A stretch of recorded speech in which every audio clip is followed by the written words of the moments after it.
चार किस्म के लोग ऐसे हैं जिनको अल्लाह ताला जन्नत में ज़रूर दाखिल फरमाएगा।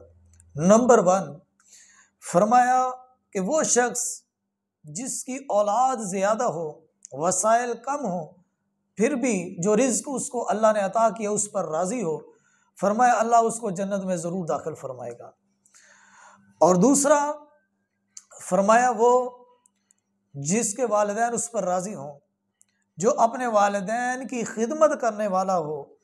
और यहाँ तक मेरे प्यारे आका नबी करीम सल्लल्लाहु अलैहि वसल्लम ने फरमाया कि जो शख्स सुबह उठकर अपने माँ बाप को प्यार की निगाह से देखता है, अल्लाह उसे एक मकबूल हज का सवाब अता फरमाता है।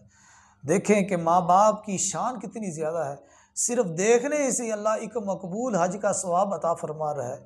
आज आप देखते हैं कि लोग लाखों रुपए लगाकर जो है वो मक्के जाते हैं हज करने के लिए, तो कभी उनसे पूछा करें आप जो आप हज करके आए हैं कि आपका हज जो है वो कबूल भी है कि नहीं, तो वो यही करेंगे कि हम हज तो करके आ गए हैं लेकिन हमें ये मालूम नहीं कि वो कबूल भी हुआ या नहीं।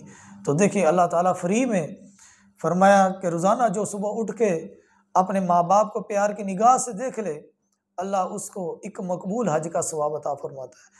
एक साहब ने कहा या रसूल अल्लाह अगर 2 बार देखें, तो हुजूर ने फरमाया अगर 2 बार क्या अगर 100 बार भी देखो तो अल्लाह 100 मकबूल हज का सवाब अता फरमाता है। तो ये वालिदैन की शान है। जो लोग अपने वालिदैन की खिदमत करते हैं, तो फरमाया ऐसा शख्स जिसके वालिदैन उस पर राज़ी हों, अल्लाह उसको भी जन्नत में ज़रूर दाखिल फरमाएगा।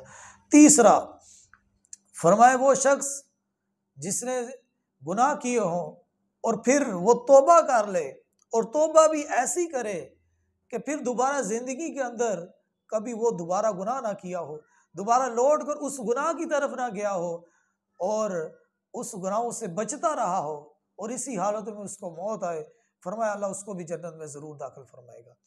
चौथा शख्स वो जिस औरत पर उसका खावंद राज़ी हो जाए, वो औरत भी अल्लाह फरमाता है कि जन्नत में ज़रूर दाखिल फरमाई जाएगी।